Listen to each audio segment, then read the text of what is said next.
Hi there, I'm Dr. Bosh P Jordan Jr., the pastor founder of Hope Alive Outreach, and we're here today at the Hope Doctor Speaks. Tell your friends, your relatives, that the Hope Doctor is on the air. We have a guest, a great guest with us today from Operation PAR, and we also have Clay is here. He's our mental health expert, and we do hope and pray that we'll have as many persons here as possible today, so we might be able to give persons a message of hope, especially not only those persons who suffer from the disease of addiction, but also their families. And if you have any concerns, you have any questions, you can just share it with us on your screen, and we'll try our best to get to as many questions and answers as possible. If you'd like to get in contact with me, maybe you might want to come and have me to come and speak at your church or at your treatment center or any facility. You can call me at 443-250-9635. That's 443-250-9635.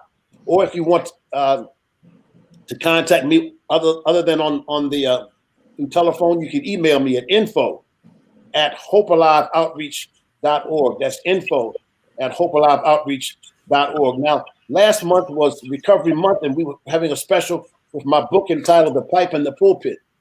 We know that book chronicles my life, but it also gives some spiritual principles on how you might be able to help your loved one or your wife, your husband, or a friend who might suffer from the disease of addiction. But we're letting this run for another 3 weeks.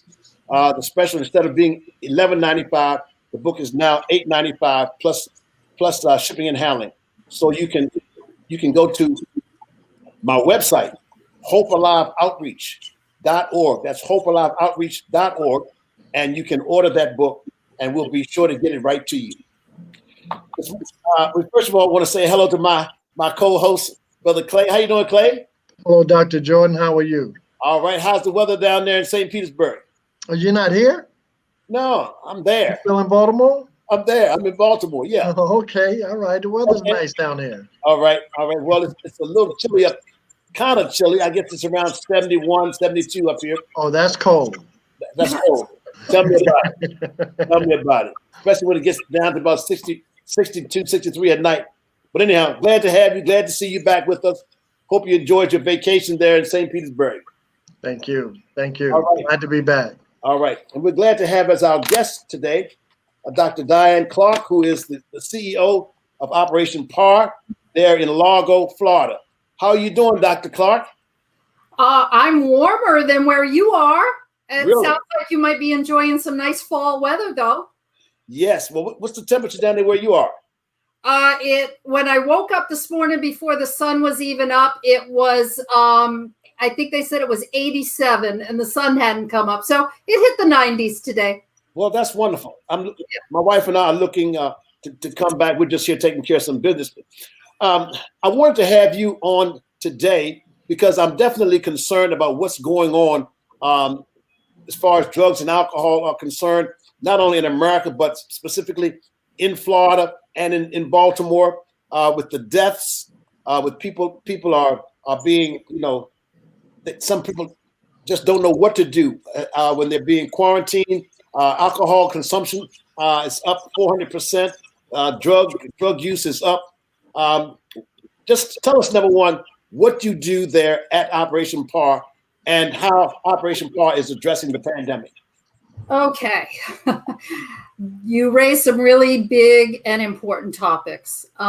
This pandemic has created such difficulty for people, and my heart is going out to them.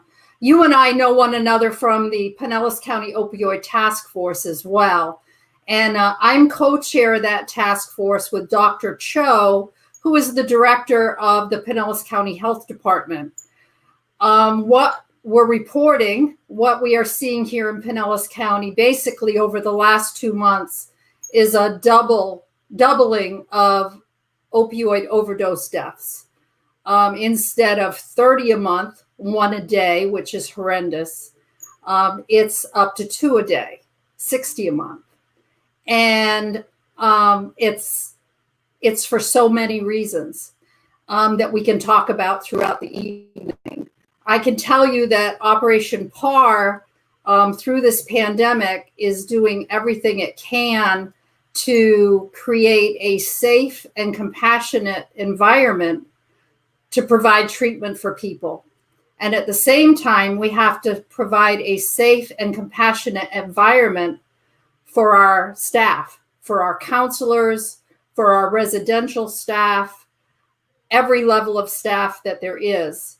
So we have had to make a lot of structural changes, just like every other substance abuse program in the country. We're all talking to one another. We're all trying to get best practices through one another.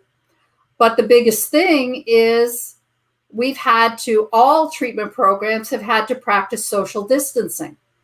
So, for example, in detox, instead of 2 people to a room, now we can only have 1. That's cut the amount of people that we can serve at one time. We also have a program called Par Village, where pregnant women and women with children can come live in residential treatment. One of those houses that they live in, it's like a cul-de-sac with separate homes. One of those houses we've had to make specifically as a quarantine house. So that had to reduce the beds so that we could have that space to place people if we needed it. We've had to do the same thing in our men's residential program. So, on that part, it has affected actual numbers of people that can be served. With outpatient, everybody's gone to telehealth. That's great if somebody has the means to participate in telehealth. What is telehealth? What is telehealth? What we're doing right now. Okay. It's telehealth. All right. So you and I would be having a session, and we have a HIPAA compliant platform. We use Zoom, the HIPAA compliant Zoom that everybody's Zooming, for our counselors to use so that people aren't coming into the office face to face, because we have to social distance right now, and we don't have enough testing to know if someone is positive today or not with COVID. It's not positive for drug use now that we're worried about. It's positive for COVID.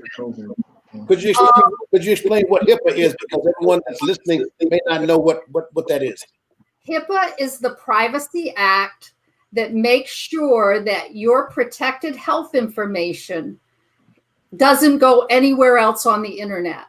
So the connection on the camera and the internet that we use between me and you when we're having a session is totally secure, so that there can't be any infiltration into that, and that it's safe, and that your information is private and safe.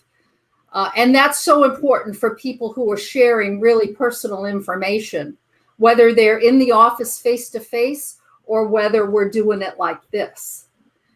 What's concerning is people who don't have tablets, computers, iPads, a stable Wi-Fi.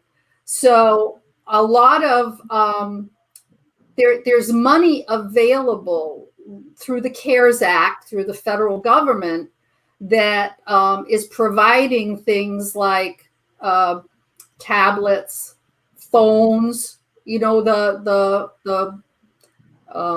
small phones that we can lend to people so that we can do sessions. We've had to change so many things, even how to get paperwork signed. We had to do a process of how to take people into residential through our detox program, which is a residential medically supervised detox, and stay there for the 14 days so that they can come into residential and everybody there is still safe, so that we're not bringing the virus in. The clients we also had to cancel all visitation. We just started visitation up 2 weeks ago. And we have that in a special way so that it's socially distanced. But we were doing all of our people who live with us, including our adolescents in our adolescent residential treatment program, were seeing their family and having family sessions using telehealth. Luckily, PAR's been doing telehealth for about 12 years. So the switch was easy for us. But now, instead of a few people doing it, that's the way we're offering the service now. In our medication-assisted treatment programs, we are the provider of methadone services and buprenorphine and Vivitrol, which are the 3 types of medication for opiate use folks. The federal government changed some of the rules so that people don't have to come in every day. They can have what's called more take-homes. And then we're doing telehealth with them as well. But what's so important is with those extra take-homes, we've also distributed more than 6,000 Narcan kits because we know people are at home with opiates, and we want them and their family members to be safe, and also their friends. So we've been working with a grant through the state of Florida to be able to get Narcan out to our community and flood our community with it because of the overdoses that are happening in Pinellas County. And we get a good response with that. You mentioned families. I have a great concern about families of addicts and alcoholics. How can Operation PAR, or what can families of addicts do to help themselves? Because a lot of times, and Clay can verify this, I'm quite sure that many times families will feel as though if our son just gets himself right, we can then the whole household will be right. Not knowing that there's some things that families can do to take pressure off of themselves, whether Johnny gets help or not. Right. Well, you bring up that point, and that's also been impacted by the pandemic because there are many support groups. There are 12-step groups for families, whether it be Al-Anon, yes, Nar-Anon, and a lot of those had to stop for a while, but there are a lot of online meetings. So people can just go to Alcoholics Anonymous, Google Alcoholics Anonymous, and all the online meetings will come up that they could go to talk to other people in their same situation. You can go to www.intherooms.com. It's a group that we actually worked with very closely for the last 10 years. They're out of Miami. They have support groups for families and spouses and adult children. They have meetings all day, every day, all night. And there is always somebody for people to reach out and talk to. They need that support. They need a place to be able to talk about it so that they know what their choices are. Yes. And yes. how to deal with their loved one who is using, because that's a hard situation to be in. Yes, it is, especially if one of their loved ones dies. I got a telephone call yesterday morning. Well, really, I was pastoring a church in Baltimore, and when I left there back in 2015 and came to Florida, I still have relationships with members of that church. Well, anyhow, we have a GroupMe app, and on the GroupMe app, the lady was talking about how her husband's sister died yesterday morning. Mm-hmm. And when I talked with him on the phone, I asked him what had happened. He said that he thinks that it was something to deal with either her heart. She had a heart monitor and drugs. He didn't know exactly what it was. Mm-hmm. That was devastating to him. enough. And I talked with him about 11 o'clock yesterday morning. Last night, I was on my way to a friend's house, and about 9 o'clock, and my phone rang, and he was very distraught. This is a man he's been clean now for about 5 years, and he was very distraught because his brother, something was happening to his brother's heart, and he on the way to the hospital, his brother died last night. We're seeing a huge increase in fentanyl. Yes. And fentanyl is so much stronger than the other opiates, whether it be, street heroin, and street heroin is cut with fentanyl now. Cocaine is cut with fentanyl now. People think they're doing cocaine, but they're actually getting enough fentanyl to kill them. And the flood of fentanyl is causing these overdoses that they're unintentional overdoses. People don't know how to use fentanyl. And also the thing that has happened during the pandemic is people's tolerance has changed. We've been getting a few calls from child welfare. So now that the kids are kind of going back to school, some of the parents are starting using their drugs again. Their tolerance has changed from when they were using, say, 3 months ago. Their tolerance is reduced. If you do the same amount of opiate that you did 3 months ago, you'll overdose because your body has lost its tolerance. So there's so many issues going on right now that is feeding into these overdoses. And it's so important for people to have Narcan, because it's amazing how it can give a person another chance at recovery. And that's what people need. They need another chance, and Narcan can do that. And it is available. I hear you saying, and I can envision families, husbands or wives, grandparents having fentanyl in their home and knowing how to use it. Narcan. They need Narcan in their home. I'm saying fentanyl. No. Narcan. Yes. Narcan. Yes. Narcan in their home, just in case something happens. Yes. And the mental health arena. Clay. This has also affected young children to where they're being educated with Narcan for their parents. Mm-hmm. See, because there's both spectrums going on there. And also with tolerance, when you had the occasional alcoholic or the occasional drug user that would go to work, then come home and dose, and they was the social user. Now that they're home, they're using throughout the day, so their tolerance has built up. And that is dangerous because it requires a person to do more of a drug to get a particular effect. And that's where a lot of the overdoses come in too. Yeah.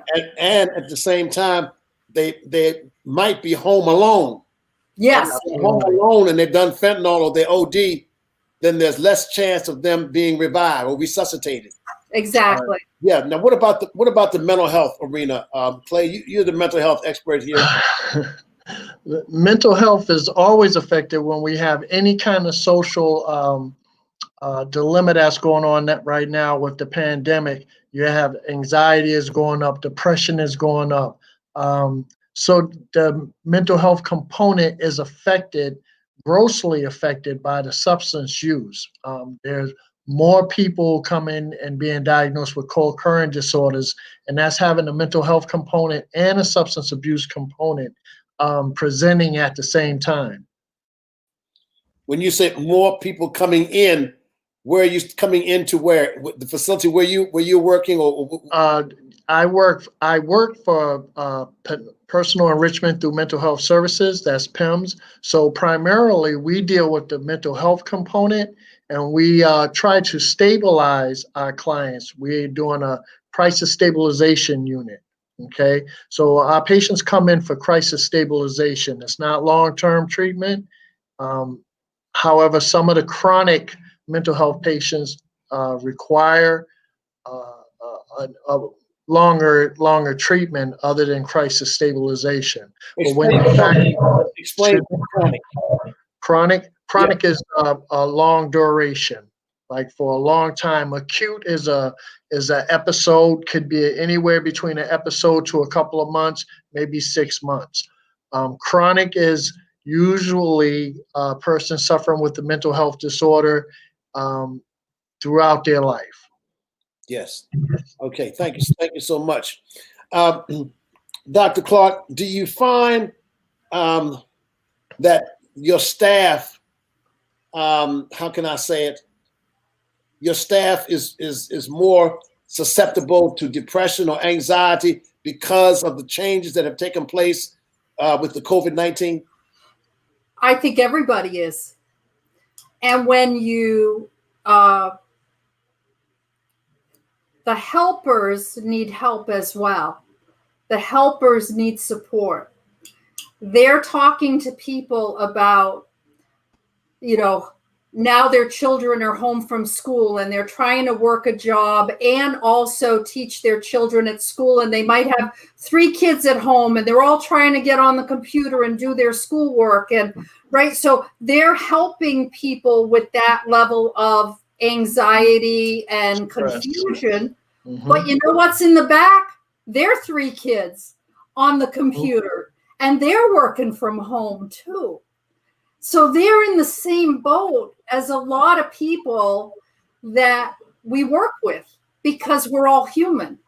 Yes. And so, as an employer and as a community, it's so important to support one another and listen. What we have different avenues at Operation PAR for people to share, for people to talk.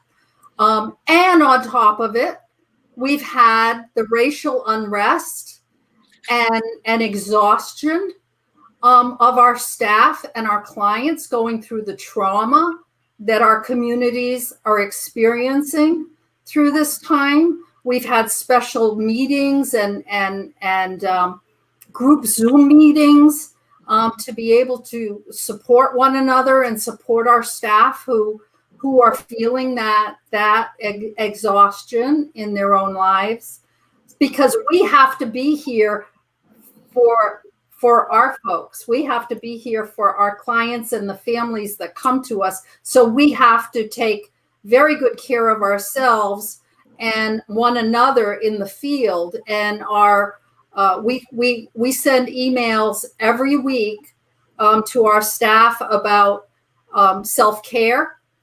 And we check on one another. We have had people who have experienced COVID-19 in their families. We have had people on quarantine. We have had people that have come positive to one of our programs. We've had to work with the staff who have been exposed. I know Clay has gone through this as well. PEMS and PAR work very, very closely together. We share clients when they go into the crisis stabilization unit and the co-occurring is more primary. Clay brings people over to detox, sends people over to detox almost every day. So, we're all in this together, but supporting one another through this because everybody is experiencing this unsettling. It's just everybody's unsettled. You don't know what's going to happen next.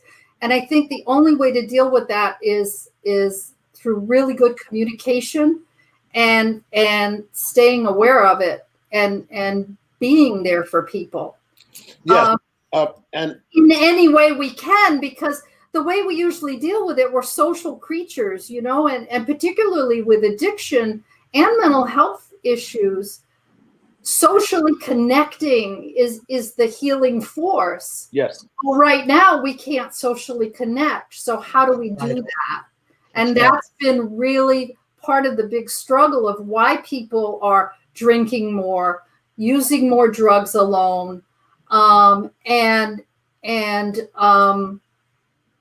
having the anxiety and the depression because they just don't know how, they don't have enough coping skills for themselves through this, and who does, who would ever expect this? And they're self-medicating more. Exactly. Yeah. The thought comes to my mind with the COVID-19, depression, mental illness, drug addiction, alcoholism. Can I throw in another component? Go ahead. Criminal justice population. Oh, yes. Also has their hand in the criminal justice population, where they've partnered with PIMS and the Pinellas County Jail, and they go into the jail, and clients or potential clients that have been Marchman acted, that go into the jail because there's not an adult receiving facility for substance abuse in the Marchman Act. PAR goes in and has a staff assess a client and either get them into treatment, or if they have a mental health component, they're referred to PIMS for stabilization. Yeah. One of the things that I have to deal with, and that is individuals calling me about their sons or their daughters. I had 2 females to call me last week. They're in their 70s, and both, and their sons in their 50s, using drugs and alcohol uncontrollably. And these mothers are calling me, asking me, what to do. And one of the sons had a mental illness. I would surmise that an individual who has a mental illness and a substance abuse problem would be more prone toward depression and more prone toward using more drugs alone, as you mentioned, Clay, than someone who was just addicted and not have mental health problems. What do you think about that, Clay? Well, I think most people that are addicted to a chemical also share a mental health component, whether it's diagnosed or not, and vice versa. Most people that have suffer from anxiety usually are using gateway drugs like marijuana, alcohol to settle themselves. They're self-medicating until it gets out of hand. In other words, their solution becomes their problem. There are individuals who are listening to this Facebook Live broadcast and on YouTube. They're listening to it today, listening to it now, and we'll be listening to it tomorrow and in the future, because it's going to be on Facebook and YouTube and other places. My question is this: what can the public do when you see an individual who may have a substance abuse problem, but they're not asking for help? And the reason why I'm throwing that out there is because one of the mothers who called me, I always ask the question: are they asking for help? And if they're not asking for help, and if they don't have a job, then to do an intervention would not be feasible. I'm throwing that question out there right now. What can loved ones do about their children or specific other if they're not asking for help? I think the first thing is to be realistic and meet the person where they're at.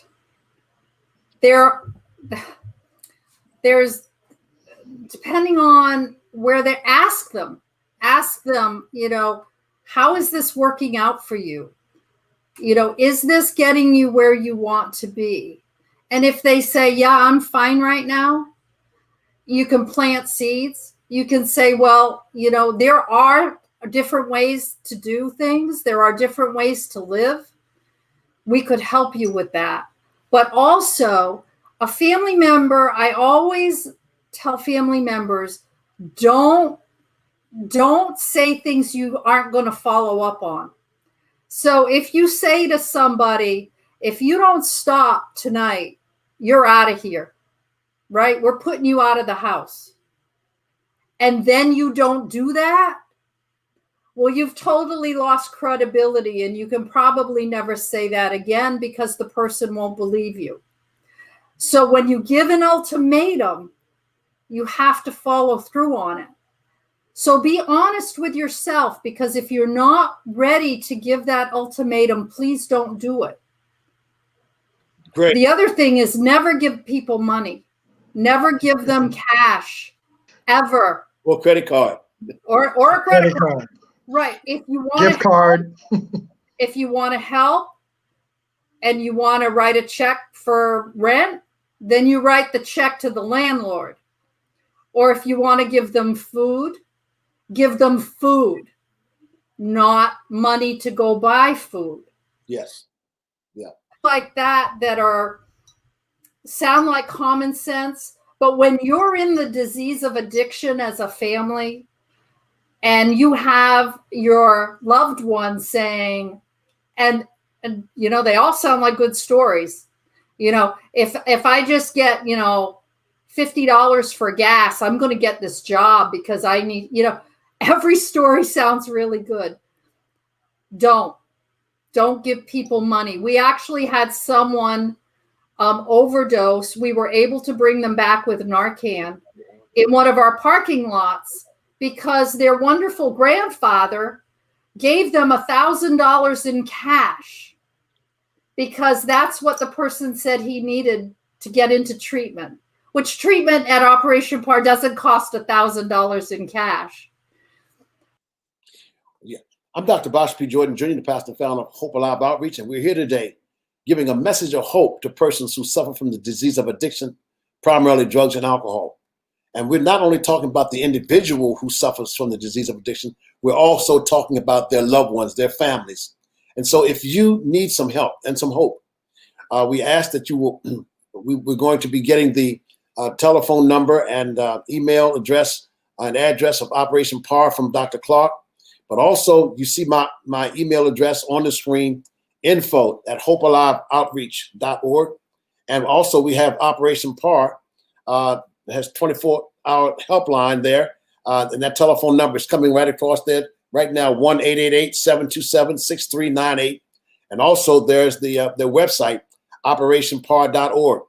And so we are here to give you some help and some hope. Also, if you have not gotten my book, The Pipe and the Pulpit, I urge you to get this book because it can be a resource, not only for loved ones, but it can be a resource for individuals who suffer from the disease of addiction. And you can go to my website to get this book this month. It's only $8.95 plus shipping and handling. And you can go to my website at Hope Alive, our website, hopealiveoutreach.org. That's hopealiveoutreach.org. Just fill out the form there, and you can pay for it with a credit card, and we'll get that book right to you. So if you, I'd like to ask Dr. Clark to give out some information how they can be, if someone wants to get into treatment or want to get into detox, how can they do that? Go ahead and call that number. And it's also 1-888-PAR-NEXT, PARNEXT, 1-888-PAR-NEXT.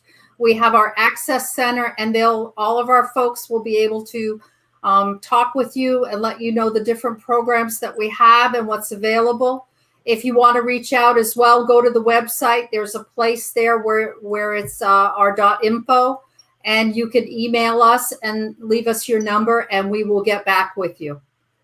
All right. And Clay, would you want to give some information how persons might be able to contact PIMS, or if they want further information on mental health?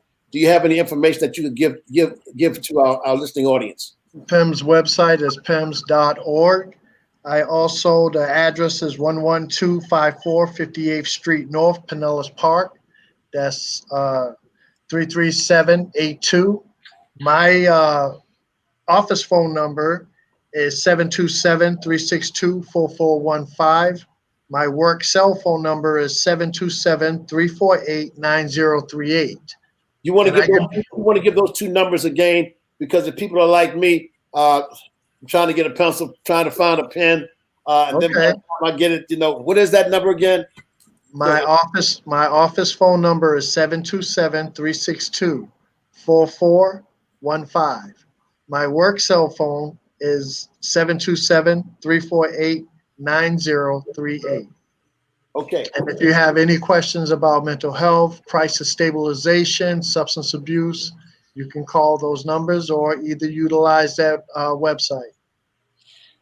Dr. Clark, what would you say is the most upsetting or disturbing thing that you experience on a regular basis, being the CEO of Operation Park? I'm a hopeful person, and so I don't go there. Every day is a chance at recovery. Every day is a chance for people to live a life that's healthy and productive and safe. And that's our focus, and that's my focus every day.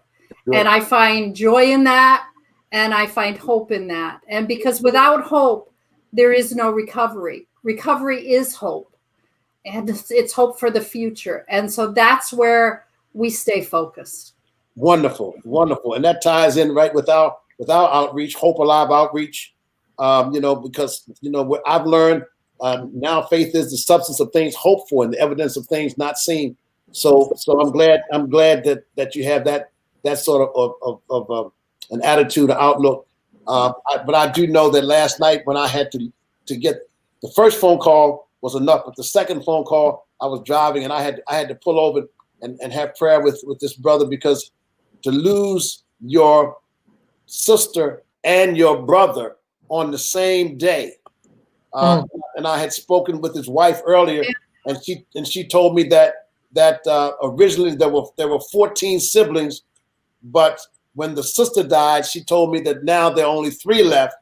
And so last night when the brother died, that means that there's only 2 left.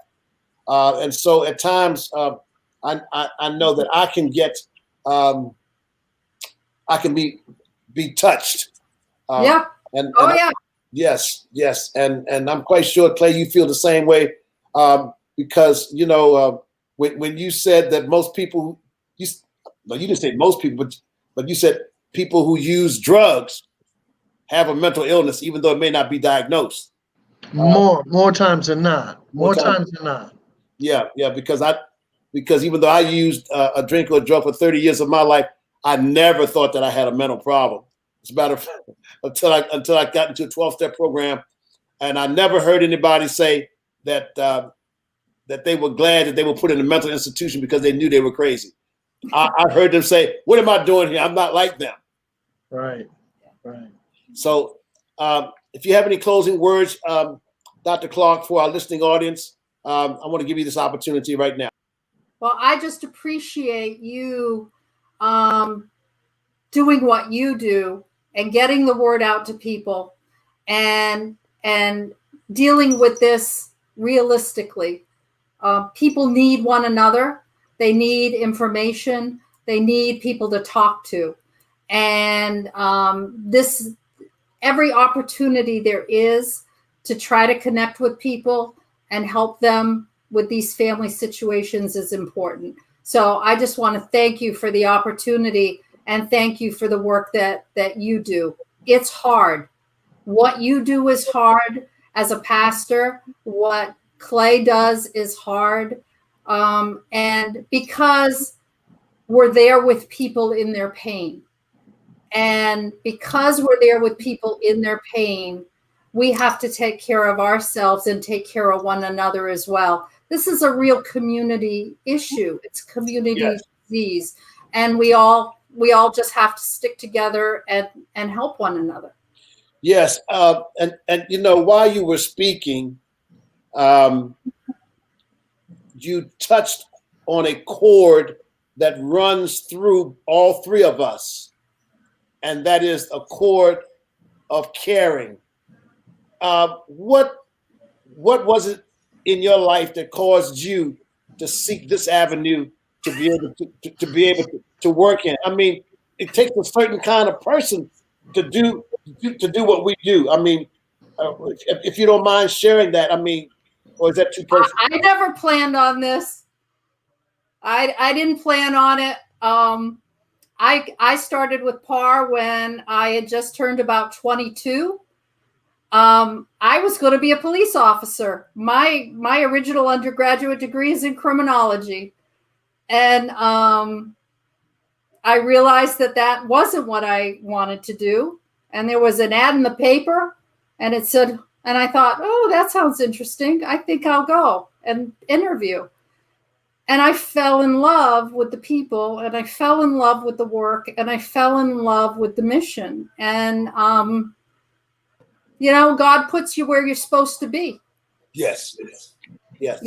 And I never knew something like this even existed before I interviewed at Operation PAR 40 years ago. Really? And now Operation PAR is in its 50th year. It's our 50th anniversary this year. We've been doing this a long time, and there's a lot of success. And we've learned a lot over the years. And I think that's the other thing is, we just keep learning how to help people more and more. How many different locations does Operation PAR have? We're in 17 different locations in 7 counties. We go from Hernando County all the way down to Fort Myers. So we're in every county down the west coast of Florida.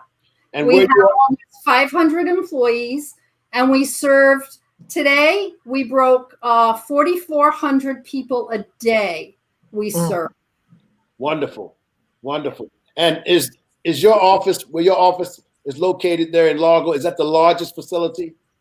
That's our residential facility. Yes, that's our largest campus. And how many people can you house there?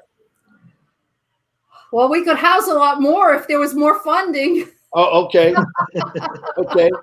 But right now we have, we can house 36 women in PAR Village, and we can house and treat, I think it's about 60 up front. And those are more of the short-term and long-term for men. And we have, but, like I said at the beginning, things have changed because of social distancing and how we have to room people. So, but that's on average. We also have adolescent residential for teenagers, which is a very important program as well. Yes. Because kids are using IV and kids are using opiates, and they need specialized treatment. And, our staff that are our adolescent counselors are really special people. Yeah. Well, I want to thank both of you all for being here. Clay, do you have any closing remarks that you want to share? I just want to piggyback on Dr. Clark and let her know that I really appreciate her being here and sharing with us and providing those services, because it takes somebody to put it all together, and give us the opportunity to do the work. And I really appreciate that. And I was going to ask you to bring up juvenile PAR, because that's a very important component, catching potential substance users at an early age, right?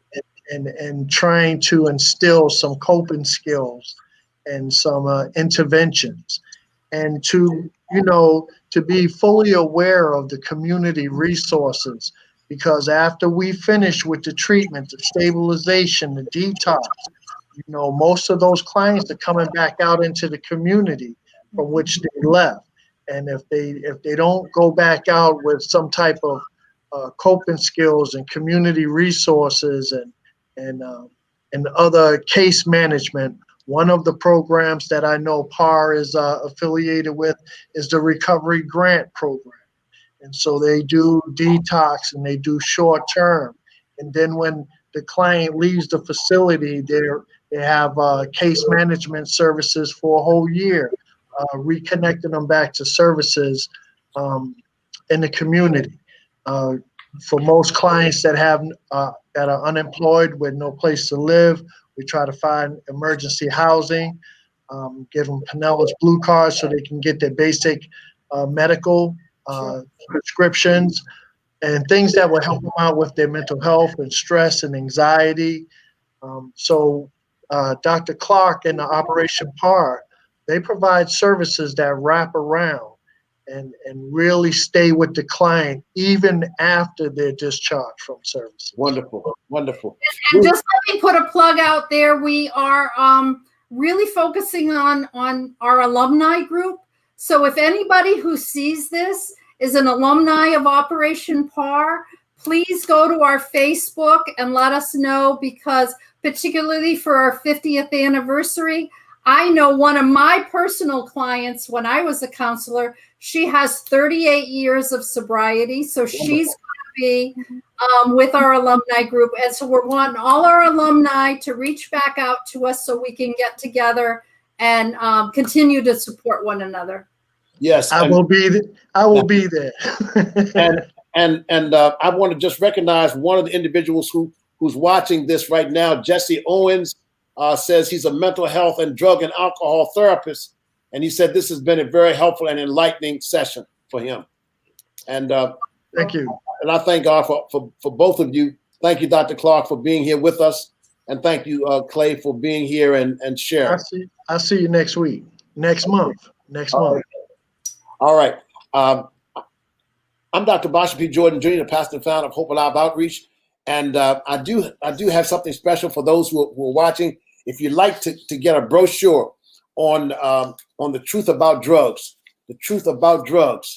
I have some pamphlets that I can get out to you on cocaine, the truth about cocaine, the truth about marijuana, the truth about ecstasy.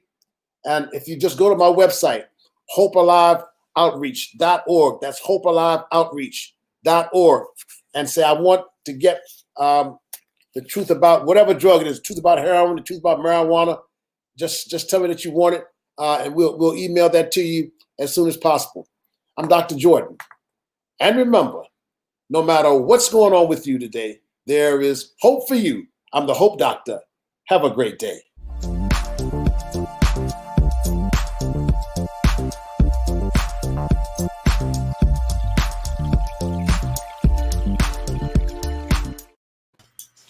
Thanks so much.